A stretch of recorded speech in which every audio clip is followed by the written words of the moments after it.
என் தங்கப்பிள்ளையே, சிவராத்திரி பிரதோஷத்தினுடைய இந்த இரவில் என் பிள்ளை உன்னை சந்திக்க உன் தாயானவள் நான் வந்திருக்கின்றேன். என் பிள்ளையே, இந்த இரவில் நான் உன் கண்களில் பட்டேன் என்றால் நாளை மங்கள செவ்வாய் கிழமையினுடைய விடியலில் உனக்கு மிக பெரியதொரு உதவி நிச்சயமாக கிடைக்கப் போகின்றது. அது மட்டுமல்லாமல் உனக்கான பெருமகிழ்ச்சியும் நாளைய விடியலில் காத்து கொண்டிருக்கின்றது. என் குழந்தையே, மகாலய பட்சத்தினுடைய 14வது நாள் நாளைய விடியல். என் குழந்தை, இந்த வாழ்க்கை உனக்கு கொடுத்த எத்தனையோ நல்ல விஷயங்களுள் இந்த மகாலய பட்சத்தினுடைய நாட்களும் ஒன்று. இந்த நாளில் என் பிள்ளை உன்னுடைய வாழ்க்கையில் நீ அடைய வேண்டிய பழைய நன்மைகளை எல்லாம் அடைந்து கொண்டிருக்கின்றாய். எந்தெந்த விஷயங்களை எல்லாம் தொலைத்து விட்டதாக நினைத்தாயோ அந்த விஷயங்களை எல்லாம் மீண்டும் நீ பெற்று கொண்டிருக்கின்றாய். உன்னுடைய முன்னோர்களின் ஆசையை பெற்று இந்த வாழ்க்கையில் அடுத்தது உனக்கு என்னவென்கின்ற தெளிவை பெற்றிருக்கின்றாய். நடக்காது முடியாது என்று சொன்ன காரியங்கள் எல்லாம் இப்பொழுது உனக்கு நடந்தேறி கொண்டிருக்கின்றது. இந்த வாழ்க்கையில் உனக்கு எதிராக திரும்பிய எத்தனையோ விஷயங்கள் இப்பொழுது உனக்கு சாதகமாக இருக்கின்றது. இத்தனை நாளும் என் பிள்ளை மனதிற்குள் கொண்ட ஏக்கங்கள் கொஞ்சம் கொஞ்சமாக தீரத் தொடங்கி இருக்கின்றது. யாரெல்லாம் உனக்கு உதவி செய்வார்கள் என்று எண்ணினாயோ அவர்களால் ஏமாற்றப்பட்டதையெல்லாம் இப்பொழுதுதான் நீ உணரத் தொடங்கினாய். இவர்களின் நிலை என்ன, இவர்கள் எப்பேற்பட்டவர்கள் என்பதனை தெரிந்து கொள்வதற்கு நமக்கு தெய்வம் கொடுத்த வாய்ப்புதான் இந்த சூழ்நிலைகள் என்பதனை நீ புரிந்து கொள்ள தொடங்கி விட்டாயல்லவா? என் பிள்ளையே, அனைத்தையும் உணர்ந்து வாழ்க்கையின் நிலையை உணர்ந்து ஓரிடத்திற்கு வந்து விட்டாய். இதற்கு மேலும் என் பிள்ளை பயப்படுவதற்கோ இந்த வாழ்க்கையை நினைத்து வேதனைப்படுவதற்கோ பெரிதாக எந்த ஒரு விஷயமும் இனிமேல் இல்லை. இனி உனக்கான நன்மைகள் ஒவ்வொன்றும் உன்னை நிச்சயமாக பின்தொடர்ந்து வரத்தான் போகின்றது. இதற்கு மேலும் என் பிள்ளைக்கு வாழ்க்கையில் ஒவ்வொரு நாளும் வெற்றி விடியல்.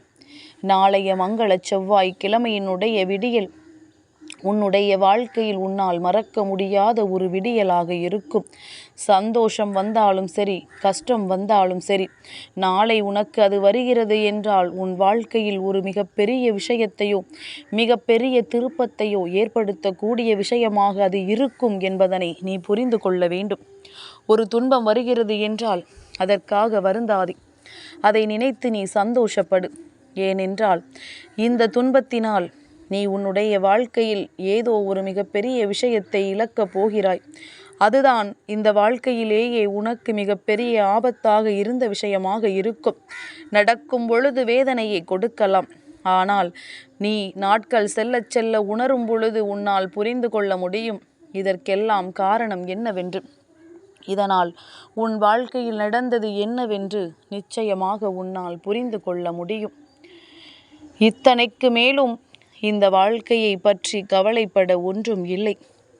இதை புரிந்து தெரிந்து கொண்டு என் பிள்ளை அடுத்தது என்ன செய்ய வேண்டும் என்று யோசிக்கின்ற காலகட்டம் வந்துவிட்டது. நாளைய விடியல் உன் வாழ்க்கையில் உனக்கு கிடைத்திருக்கின்ற பேரதிர்ஷ்டத்தினுடைய விடியல் என்றே சொல்லலாம். ஏனென்றால் புரட்டாசி மாதத்தினுடைய செவ்வாய்க்கிழமை மகாலய பட்சத்தோடு கூடி வந்திருக்கின்ற நாள். இந்த நேரத்தில் என் பிள்ளை உன்னுடைய வாழ்க்கையில் தெய்வத்தின் அன்பையும் அருளையும் பெற்றுக்கொள்ளப் போகின்றாய்.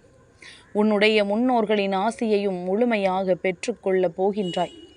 என் குழந்தையே, தெய்வத்தினுடைய அன்பு வாழ்க்கையில் வேண்டும் என்று நினைக்கின்றவர்கள் ஒரு நாளும் எந்த ஒரு தவறையும் செய்துவிட மாட்டார்கள்.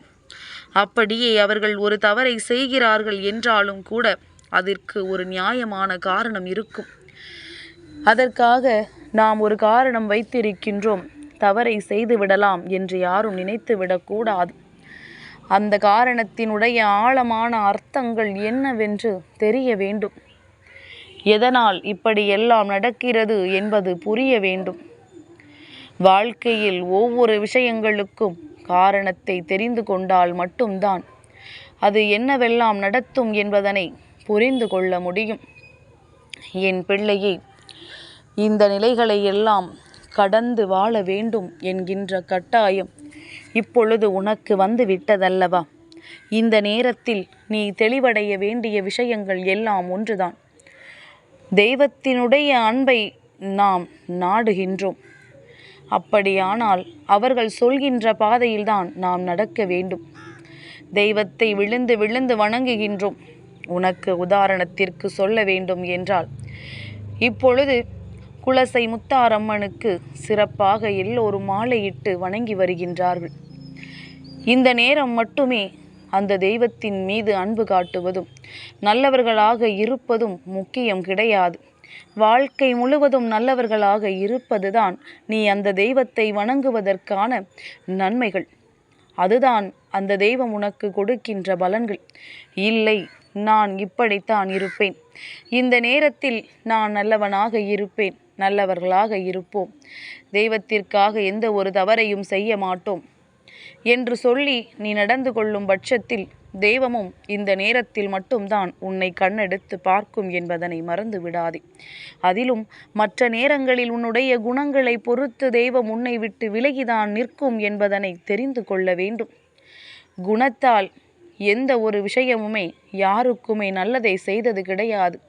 ஆனால் தெய்வங்களுக்கு உகந்த நாட்கள் வரும் பொழுது நான் மாலையிடுவேன், தெய்வங்களை வணங்குவேன், விழுந்து விழுந்து பூஜைகள் செய்வேன் என்று சொன்னால் அது அந்த தெய்வத்தின் செவிகளுக்கு ஒரு நாளுமே சென்று சேராது என்பதனை என் பிள்ளை நீ புரிந்து கொள்ள வேண்டும். என் குழந்தையே, இப்படியெல்லாம் உன் வாழ்க்கை உனக்கு கொடுத்த ஒவ்வொரு நல்ல நேரத்தையும் தவறாக பயன்படுத்தி கொண்டோமானால் அதன் பிறகு தெய்வம் நமக்கு எதையும் செய்யவில்லை என்று தெய்வத்தின் மீது ஒரு நாளும் பழி போடுவதற்கான தகுதி உனக்கு கிடையாது என்பதனையும் புரிந்து கொள்ள வேண்டும். அம்மா நம்மைத்தான் சொல்கிறாளா என்று எண்ணாதே. நீ எந்த தவறும் செய்யவில்லை என்றால் எதற்காக உனக்கு அந்த கவலை? என் பிள்ளையே, நாளைய செவ்வாய்க்கிழமையின் விடியலில் முருகப்பெருமானின் அருளோடு நல்லபடியாக இந்த நாளை நீ தொடங்க வேண்டும். திருநீறு நெற்றியில் வைத்திருப்பவர்கள் யாரேனும் உன்னிடத்தில் வந்து பேசினாலும், அவர்களினுடைய வார்த்தைகளில் உன்னுடைய மனது ஆறுதல் அடைந்தாலும், அவரினுடைய ஆசிகள் உனக்கு கிடைத்து விட்டது என்பதனை நீ நிச்சயமாக புரிந்து கொள்ளலாம். நெற்றியில் விபூதி இட்டுச் செல்.